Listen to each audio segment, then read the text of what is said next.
Once again, very profound lyrics. Who died and made you king of everything? Now, what has tended to happen with our world is that they tell us lies on the 6 o'clock news, and they tell us the truth in movies and in songs. And what happened here? Who died and made you king of everything? Because someone did die, and because someone died, a king or queen took its place. So let's see how it was done. Let's start with, why do England and the Commonwealth have a queen and America doesn't? Well, maybe it does. Let's dive in a bit deeper. Where did the king come from? Once again, we have to go back to our Book of Rights. This is our Book of Rights.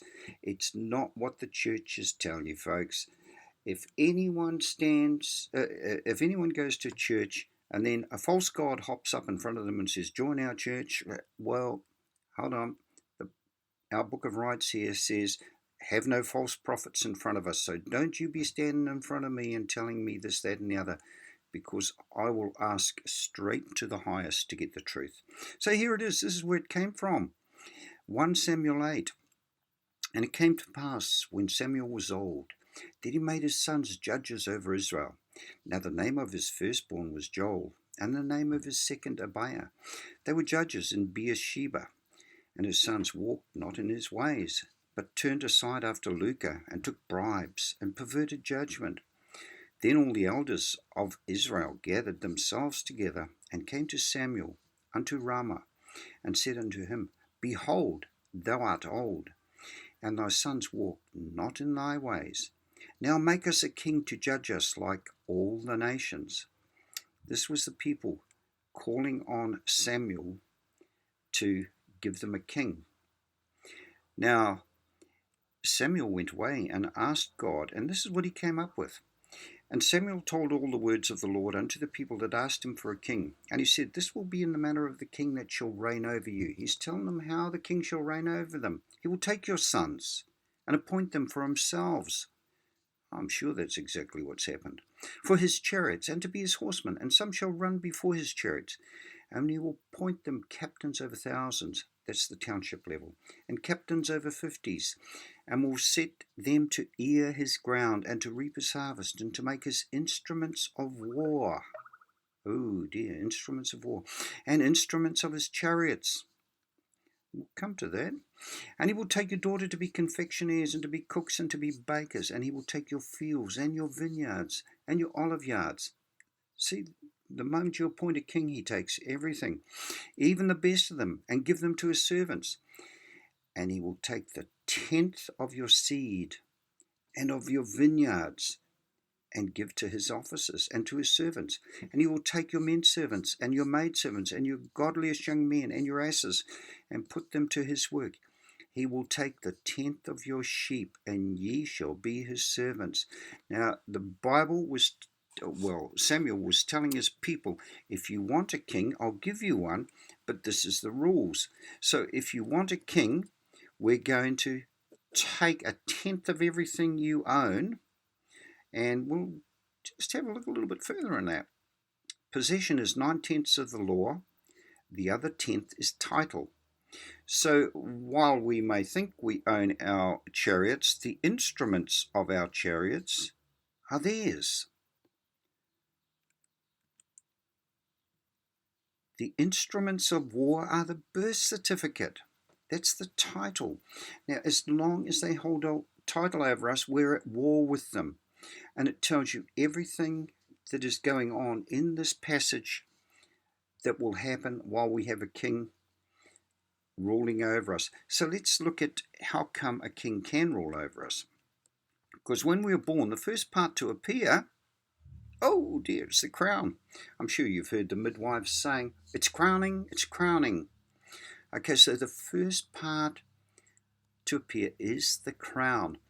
But for some reason we lost our crown. And now we have a symbolic crown who has title over us. The next part of the equation is the church. And the final part is the state. Everything comes in threes. If you go through the Bible, on the third day he shall rise again from the dead. Before the cock crows 3 times, you will betray me. Everything. When Jesus was crucified, there were 3 of them on the cross together. Everything is in threes. Okay, you hear the old town criers, hear ye, hear ye, hear ye. Okay, but let's have a look at the state. It's a private company. Okay, now we should be the head of all this. We should be the head, not the state or the so-called governments. They're not governments, as we'll explore in a minute. But the state is a privately owned company. So how do we regain our crown? Well, first of all, we're going to go and look for and see where we lost it. Title and now I've told you in many of my videos that we are land. From the dust of the earth, God created man.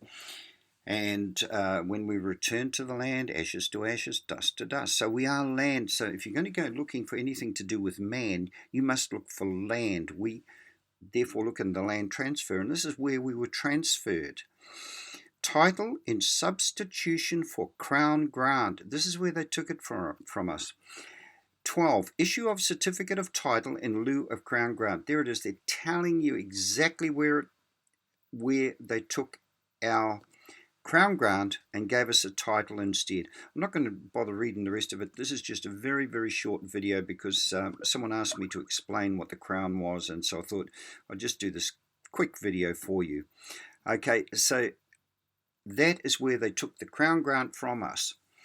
Now let's see what happened to America, because the Virginia, this is from Wikipedia, so you're welcome to go online and do your own research, but don't take my word for anything. Go and have a look for yourself. But the Virginia Company refers collectively to 2 joint stock companies chartered by James I on the 10th of April 1606 with the purposes of establishing settlements on the coast of North America.